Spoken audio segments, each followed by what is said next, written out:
विवेक अग्निहोत्री और पल्लवी जोशी के खिलाफ क्यों दर्ज हुई एफआईआर? किस एक्टर का होटल के कमरे में मिला शव?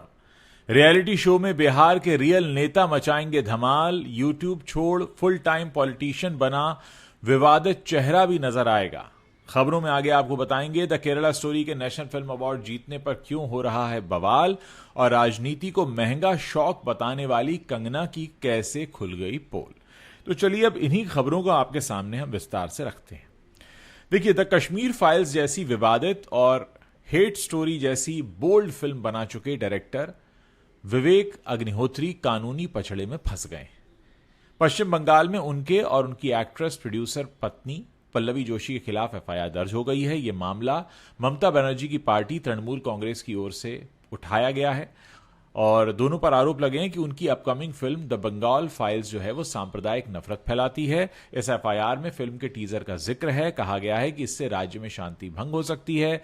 विवेक अग्निहोत्री और उनकी पत्नी पल्लवी जोशी इन दिनों विदेश में हैं। बीते दिनों 19 जुलाई को न्यू जर्सी में उन्होंने द बंगाल फाइल्स का प्रीमियर आयोजित किया था। अब 10 अगस्त को ह्यूस्टन में भी ऐसा ही आयोजन होना है। पुलिस में की गई इस एफआईआर पर अभी तक न तो विवेक अग्निहोत्री और न ही पल्लवी जोशी किसी का कोई बयान आया है। द बंगाल फाइल्स फिल्म का नाम पहले the Delhi files the Bengal chapter था, लेकिन इसी साल जून महीने में मेकर्स ने अचानक इसका नाम बदल दिया। तब बयान में कहा गया कि जनता की विशेष मांग पर यह किया गया है। जून में ही फिल्म का टीजर भी रिलीज हो गया। मेकर्स ने इसमें दावा किया कि द कश्मीर फाइल्स ने जहां दर्शकों को रुलाया था वहीं बंगाल डराएगा। विवेक अग्निहोत्री की यह फिल्म उनकी द ताशकंद फाइल्स ट्रिलॉजी का हिस्सा है, तीसरी फिल्म है। यह साल 1946 में कोलकाता दंगों पर आधारित है और विवेक अग्निहोत्री इस फिल्म के राइटर और डायरेक्टर हैं, जबकि अभिषेक अग्रवाल और पल्लवी जोशी ने इसे प्रोड्यूस किया है।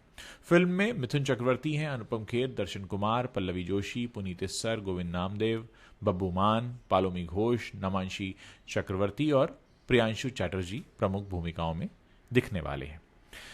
साउथ सिनेमा से एक और बुरी खबर सामने आई है। पिछले कुछ हफ्तों में तेलुगु एक्टर कोटा श्रीनिवास राव, तमिल एक्टर राजेश और तेलुगु एक्टर फिश वेंकट के निधन की खबर मिली थी, जिससे इंडस्ट्री शोक में थी। लेकिन अब जानकारी सामने आ रही है कि मलयालम एक्टर काला भवन नवास का 51 साल की उम्र में निधन हो गया है। रिपोर्ट की माने तो पुलिस ने बताया कि मलयालम फिल्म एक्टर और मिमिक्री कलाकार कला भवन नवास चोट्टानिकारा के एक होटल में मृत पाए जाने की खबर है। यह घटना शुक्रवार शाम को तब सामने आई जब होटल के कर्मचारियों ने अधिकारियों को सूचना दी, जहां काला भवन नवास एक फिल्म की शूटिंग के लिए ठहरे हुए थे।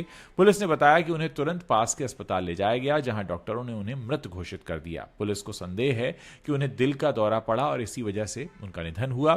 कला भवन नवास के निधन की खबर से फैंस काफी दुखी हैं। वहीं मुख्यमंत्री पिनराई विजयन ने उनके निधन पर शोक जताया है, जबकि सोशल मीडिया पर कला भवन नवास के चाहने वाले उनके लिए शोक व्यक्त करते रहे हैं और वहीं सेलिब्रिटीज भी रिएक्शन दे रहे हैं। आपको बता दें कि कला भवन नवास ने मलयालम सिनेमा में मिमिक्री कलाकार, प्लेबैक सिंगर और एक्टर के रूप में काफ़ी काम किया था। उनकी कई फिल्में मशहूर रहीं। कई चर्चित फिल्में जैसे Hitler brothers, junior Mandrake, Muttupetti Machan, Chanda Mama, Amma Amma Ammayamma, Meenakshi Kalyanam, my dear Karadi, one man show, Vattam, cobra, ABCD, तो ऐसी कई सारी फिल्में हैं जिसमें उन्होंने यादगार भूमिकाएं निभाई थी। इसके अलावा उन्होंने टेलीविजन और स्टेज शोज के जरिए भी दर्शकों का खूब मनोरंजन किया था। उनकी निजी जिंदगी के बारे में बात करें तो परिवार में पत्नी रेहाना निवास हैं, जो एक एक्ट्रेस हैं। इस कपल ने 2002 में शादी की थी और उनके 3 बच्चे हैं, नाहरिन, रेहान और रिजवान। सलमान खान एक बार फिर अपने कंट्रोवर्शियल शो बिग बॉस के साथ छोटे पर्दे पर वापसी कर रहे हैं, लेकिन इस बार शो काफी इंटरेस्टिंग होने वाला है, क्योंकि इस बार बिग बॉस में पॉलिटिक्स का तड़का लगने वाला है। क्योंकि शो का एक टीजर सामने आ गया है जिसमें सलमान खान नेता के गेटअप में दिख रहे हैं और वो कहते हैं कि इस बार शो में घर वालों की सरकार चलेगी, क्योंकि शो में सियासी ट्विस्ट आ रहा है।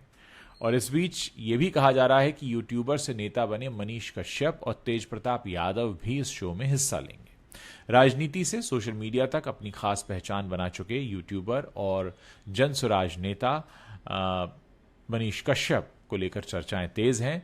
शुक्रवार रात मनीष ने अपने एक्स अकाउंट पर एक ऑडियो क्लिप भी शेयर किया, जिसमें एक शख्स खुद को आदिल बताते हुए बिग बॉस की कास्टिंग टीम का सदस्य बताता है और आदिल कहता है कि वो काफ़ी अच्छा बोलते हैं, इसलिए हम आपको अप्रोच कर रहे हैं। इस पर मनीष कहते हैं कि इस पर आमने सामने बात करनी होगी। बातचीत के दौरान ऑनलाइन मीटिंग तय होती है। हालांकि मनीष ने बाद में पोस्ट हटा दिया, लेकिन तब तक सोशल मीडिया पर हलचल मच चुकी थी। सियासत से टीवी तक की यह बहस तब और दिलचस्प हो गई जब लालू प्रसाद यादव के बेटे तेज प्रताप यादव का नाम भी शो से जुड़ने की अटकलों में शामिल हो गया। कुछ मीडिया रिपोर्ट्स का दावा है कि सलमान खान ने खुद तेज प्रताप को कॉल करके शो में हिस्सा लेने का न्योता दिया है। अगर तेज प्रताप शो में आते हैं तो वाइल्ड कार्ड एंट्री के जरिए वो कॉन्टेस्टेंट बनकर आएंगे, ऐसा लग रहा है। बिग बॉस का 19 सीजन 24 अगस्त को ऑन एयर होगा। इस बार शो में मुनमुन दत्ता, अपूर्वा मुखीजा, भाविका शर्मा और राम कपूर जैसे चेहरे हैं वो शो का हिस्सा बन सकते हैं। अगर बिहार के नेताओं की एंट्री हो गई तो शो में एंटरटेनमेंट का तड़का दुगना हो जाएगा।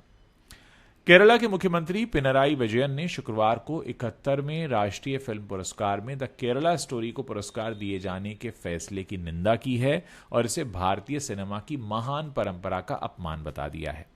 सुदीप्तो सेन के डायरेक्शन में बनी इस फिल्म ने बेस्ट डायरेक्टर और बेस्ट सिनेमेटोग्राफी का अवार्ड जीता है, जिसके बाद से केरल सरकार ने इसकी कड़ी आलोचना की है। 2023 में रिलीज हुई विवादास्पद फिल्म को कथित तौर पर तथ्यों को गलत तरीके से प्रस्तुत करने और केरला को सांप्रदायिक रंग में दिखाने के लिए इसकी व्यापक आलोचना हो रही है। एक बयान में मुख्यमंत्री विजयन ने कहा कि यह फिल्म केरल को बदनाम करने और सांप्रदायिकता फैलाने के लिए झूठ के साथ बनाई गई थी। उन्होंने कहा कि ऐसी फिल्म को सम्मानित करके पुरस्कार निर्णायक मंडल यानी ज्यूरी ने भारतीय सिनेमा की उस महान परंपरा का अपमान किया है जो धार्मिक भाईचारे और राष्ट्रीय एकता के लिए खड़ी है। मुख्यमंत्री ने यह भी आरोप लगाया कि यह कदम संघ परिवार के वैचारिक एजेंडे को दिखाता है। सीएम विजयन ने सभी लोकतांत्रिक विचारधारा वाले नागरिकों और मलयाली लोगों से इस घोर अन्याय के खिलाफ आवाज उठाने का आग्रह किया। उन्होंने कहा, देश के हर मलयाली और सभी लोकतांत्रिक आस्था रखने वालों को इस अन्याय के खिलाफ आवाज उठानी चाहिए। हमें उस राजनीति के खिलाफ एकजुट होना चाहिए जो कला को सांप्रदायिकता को बढ़ावा देने के हथियार के रूप में आगे ले आती है। इसके अलावा केरला के शिक्षा मंत्री वी शिवनकुट्टी ने भी अपनी असहमति जताई। एक्स पर एक पोस्ट में उन्होंने केरला के विनर्स यानी उर्वशी, विजय राघवन और क्रिस्टो टॉमी को बधाई दी, लेकिन द केरला स्टोरी को अवार्ड देने के फैसले की आलोचना की। उन्होंने लिखा, नफरत और निराधार आरोप फैलाने वाली फिल्म द केरला स्टोरी को मान्यता देना सभी पुरस्कारों का मूल्य कम करता है। बॉलीवुड एक्ट्रेस और मंडी से बीजेपी सांसद कंगना रनौत जो एक बार फिर विवादों में हैं। इस बार मामला उनके फैशन स्टाइल का है, लेकिन ये स्टाइल स्टेटमेंट उनके लिए मुसीबत बन गया है। हाल ही में कंगना ने संसद में एक ऐसा लग्जरी बैग कैरी किया जिसकी कीमत सुनकर लोग हैरान रह गए और सवाल उठाने लगे कि क्या एक सांसद को इतना महंगा बैग लेना शोभा देता है। कंगना ने इस बार संसद में अपने स्टाइल की वजह से काफी सुर्खियां बटोरी हैं।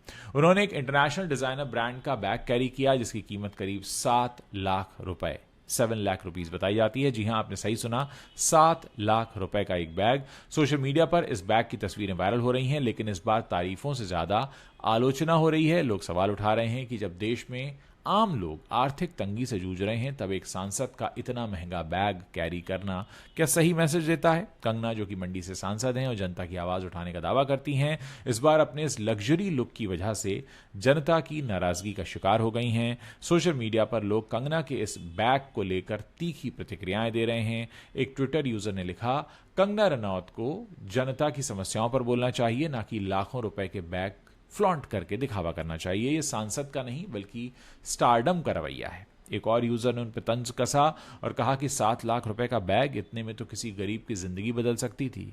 यह विवाद यहीं नहीं रुका, कुछ पॉलिटिकल कमेंटेटर्स ने भी कंगना की आलोचना की। उनका कहना है कि एक सांसद का काम जनता के लिए काम करने का है, ना कि अपनी रईसी दिखाना, खासकर तब जब कंगना अक्सर खुद को मिडिल क्लास और मेहनत कश लोगों का प्रतिनिधि बताती हैं।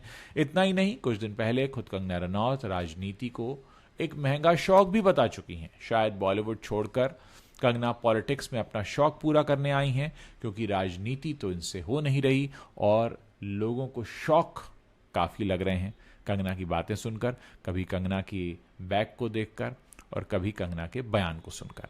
तो दोस्तों, ये वो 5 बड़ी खबरें हैं जो इस वक्त इंटरनेट पर छाई हुई हैं, कंट्रोवर्शियल खबरें हैं, बॉलीवुड से आ रही हैं। अगर आपको वीडियो पसंद आया है तो इसे अपने दोस्तों के साथ शेयर करना मत भूलिएगा।